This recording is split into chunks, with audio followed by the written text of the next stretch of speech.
Well, now, it was way back in a long time ago. And this here woman had her little baby boy, and she named him Jack. Now, being like most new mamas, she held that young'un up in her arms, and she thought, whoo, now, I got me a prize. She was wrong. That was the laziest little baby ever born. Why, he was so lazy, he wouldn't even suck. She had to squirt the milk into his mouth. But she loved him, so she fed him, and he growed. And so Jack, he commenced to calling on houses, trying to go a-courting. But all the girls had heard of his reputation. None of them would open the door to him. And after a time, he ran out of houses to call on and was back out there on the road really perplexed now, not knowing what he was going to do, when some girl came a-running down the road, a-waving her arm. She said, Jack, wait a minute. Said, I'll marry you. Now, this is the first that even speak to him. So he didn't ask no questions. He just got her by the arm. They went off, found them a preacher man, got married right there. There was something he didn't know about her. She was just as lazy as he was. Her mama had done throwed her out of the house, and she thought to herself, well, I'll get me a man.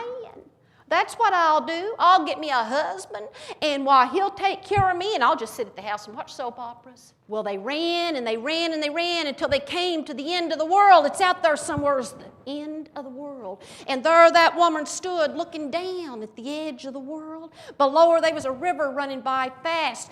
There was a bunch of rocks and boulders, and out past that, there was just a bunch of fog swirling around, which she couldn't see through. She thought, well, I could stand here, but then Jack would catch up with me, and I know what that means. I could go back and get me a run and go and jump, and I might hit that river that's flowing by down yonder, but then again I might drown, or, well, again I might hit those rocks and boulders, and that would kill me for sure.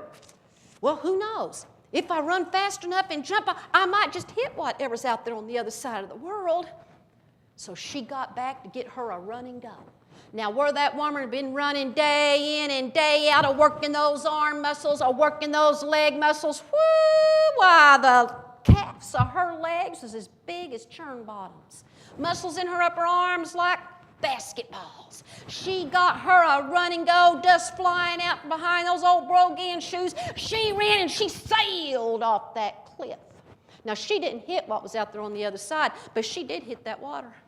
Didn't even use her arms. Just paddled her legs like a fish swimming upstream. And when that woman came up out of that river, she was a changed woman. She done made up her mind, I don't need me no man to take care of me. I could take care of myself just fine. And that's what she did. She went out and got her a job, worked for her a living, and never got her another feller, but was just as content and happy can be. But let's get back to Jack. He got up there to the edge of the world. He saw that woman hit that river. He thought, well, she can do that, I could do that too. So he got back to get him a run and go.